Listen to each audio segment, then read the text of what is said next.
Bonjour, cette vidéo est un exemple d'utilisation du mode Multi-Trigger Imaging Task dans le FH, les systèmes de vision home run.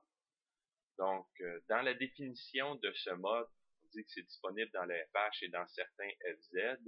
Et dans l'explication, on parle de capture d'images multiples et d'exécution en parallèle. Ma définition rapide, c'est de prendre des images en rafale, donc prendre plusieurs images et ensuite d'exécuter le programme d'inspection de toutes les images acquises. Donc, dans le petit flowchart d'explication du manuel Z341, c'est que dans les autres modes du FH, quand on prend une image, donc on envoie le trig pour prendre l'image, nous devons attendre l'ensemble d'exécution du programme avant que le trig redevienne disponible et de reprendre une nouvelle image. Dans ce mode, l'explication, c'est qu'aussitôt que la fonction image input a fini d'être exécutée, nous pouvons reprendre une nouvelle image sans attendre que le programme soit entièrement fini. Donc, on peut prendre de 2 à 32 photos en rafale et ensuite d'exécuter leur inspection de façon parallèle. On dit de façon parallèle, parce que comme on voit ici, une fois qu'on a pris une image, il utilise un autre corps du CPU pour reprendre une nouvelle image, et le premier corps va être gardé à exécuter le programme. Et dans la définition de 2 à 32. Donc, on va voir dans la vidéo comment configurer le FH pour le faire, comment programmer le FH pour le faire, et comment faire un petit programme ladder pour pouvoir exécuter cette fonction-là.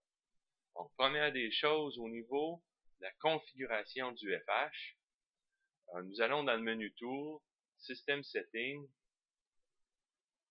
dans le premier choix de l'arborescence, qui est le mode de démarrage, le dernier onglet, qui est Operation Mode, il faut sélectionner Double Speed Multi-Input. C'est le seul mode où on peut faire des images en rafale. Les trois autres modes nous obligent d'attendre d'avoir fini d'exécuter le programme en entier avant de prendre une nouvelle image.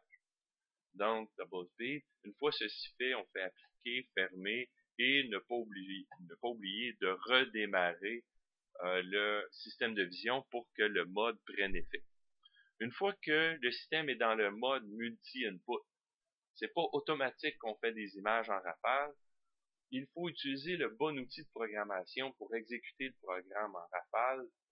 Donc, si je vais dans le Edit Flow, où on édite notre séquence de programmation, il faut absolument aller dans le Image Input et ajouter les deux derniers, qui sont les Multi-Trigger Imaging. Une fois inséré dans le programme, ça ressemble à ceci, ça crée une arborescence de répertoires et sous-répertoires. Dans chacun des sous-répertoires, nous devons avoir un Image Input et les outils d'inspection relatifs à l'image au-dessus. Donc, chacun des groupes va avoir son Image Input et ses outils d'inspection. Une chose importante à savoir, dans mon exemple ici, j'en ai 10. Donc, je disais tantôt, c'est de 2 à 32 groupes. Et pour que le programme, pour que les FH ne tombe pas en erreur, si dans mon exemple, j'ai 10 groupes, ça veut dire que je dois avoir 10 triggers pour exécuter chacun de mes images à l'intérieur d'un temps donné. Pour modifier le temps, le timeout d'exécution de mon programme, je dois aller dans la racine de mon programme et cliquer sur le bouton 7. On me demande ensuite en secondes, c'est quoi le temps maximum que je permets au système d'attendre pour recevoir l'ensemble des triggers. Ça veut dire qu'au premier trigger, j'exécute ceci et aussitôt que le trigger redevient disponible, je dois envoyer un nouveau trigger. Le trigger peut être soit par l'entrée directement sur le FH, donc un input physique, ou soit par communication Ether4 sur le FH. Ça ne fonctionne pas par Ethernet IP. Donc, je dois faire. Donc, encore une fois, si j'ai 10 groupes, je dois avoir 10 triggers. Si j'ai 2 groupes, 2 triggers, ainsi de suite. Donc, une fois ceci programmé comme il faut, bon, j'ai pas vraiment d'outils, mais ceci programmé comme il faut que j'ai un programme pour accoter ceci, un programme. Moi, je l'ai créé en ladder. Ce que j'ai fait, c'est que je regarde si mon système de vision est en run, si mon trigger est ready et si je suis busy. Si les trois états, les trois statuts sont corrects, je passe à l'étape 1 l'étape 1 qui attend mon premier trigger. Et c'est comme une petite séquence graphique que j'ai fait. Après mon premier trigger, je passe à l'étape 2. Puis l'étape 2, ben, physiquement, je trigger mon système FH. Et j'attends que le FH ait eu la fonction trig. Donc mon ready devient non disponible pour passer à l'étape 2. Ça veut dire qu'il est vraiment pris. Après, j'attends qu'il redevienne disponible pour envoyer un nouveau trig.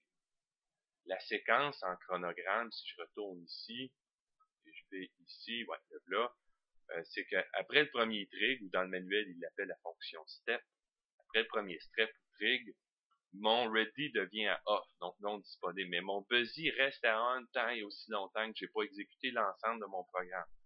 Donc, encore une fois, si je fais une demande de 10 photos, mon busy va tomber à on pendant les 10, ou à moins que j'atteigne mon timeout et le programme va tomber en erreur. Donc, et aussitôt que l'acquisition de la photo est finie, je peux refaire un nouveau trig et faire l'ensemble de mes trigs comme ça. Donc, c'est qu'est-ce que mon programme fait en ladder ici. J'ai mis toutes mes trigs en trig tempo 1, 2, 3 pour le nombre d'images. Et à la fin de mon programme, je l'ai 10 fois, ma petite séquence. À la fin de mon programme, j'ai mes 10 trigs tempo qui s'en vont sur... Allez, vas-y. C'est ça, mes 10 trigs tempo qui s'en vont sur mon trig par communication Ethercat. Si j'exécute maintenant mon programme, je m'en viens ici. Bon, ici, je fais juste faire un reset de mes temps de scan. Ce que je fais, c'est que je calcule le nombre de scans. Je comptabilise le nombre de scans à chacune des étapes. Étant donné que mon scan time est fixe à une demi-milliseconde, ben, je divise mon chiffre par 2, puis je sais combien de millisecondes j'ai passé à chacune de mes étapes de mon concept. Donc, je fais ma commande trig. Comme ça, ici, je vois que ça a pris qu'un seul scan, effectivement, pour passer d'une étape à l'autre. Et ensuite, si ça m'a pris 3 scans avant que mon ready là, redevienne off, et 5 scans, donc ça ici, c'est mon temps total, qui est 5 plus 3, donc 8 scans, qui fait 4 millisecondes avant de pouvoir renvoyer un nouveau trig. Donc, je peux dire dans mon programme que je prends une image à toutes les 4 millisecondes de façon très, très précise dans mon programme. Donc, pour savoir le temps que ça va prendre de faire des photos en rafale, ce qu'il faut faire, si je retourne ici, on sélectionne la bonne caméra pour notre application. On a un temps d'acquisition d'image qui est ici. On doit prendre le temps d'acquisition d'image et ajouter le shutter speed, le temps d'ouverture de notre obturateur. Donc, moi, présentement, dans mon application, j'ai la plus rapide, la FH-SC, que son temps d'acquisition est de 3.3 millisecondes. J'ai mis un quart de milliseconde comme temps d'ouverture de mon obturateur, ce qui me donne mon 4 millisecondes. Je dois ajouter un handshake de Ethercat dans mon cas, étant donné que j'utilise pas les entrées physiques câblées. Quand je mets mon 3.3 maximum, ben, je peux avoir du 4.5 ou du 5 millisecondes, mais j'ai eu une stabilité à 4 millisecondes, étant donné que dans mon programme, si je retourne dans mon programme dessus ici, et je vais dans l'acquisition d'images, mon application me permettait de prendre l'image, une portion d'image. Donc, je prends la moitié de l'image. L'autre moitié n'est pas prise. J'ai tout simplement changé le nombre de lignes à lire. J'ai pris de 0 à 217. Donc, j'ai 640 pixels par 217 pixels de prise. Ça aussi, ça sauve du temps d'acquisition d'image. Donc, j'ai une stabilité à 4 millisecondes encore une fois. Donc, j'espère que cette vidéo va vous aider. Si vous avez des questions, contactez-moi.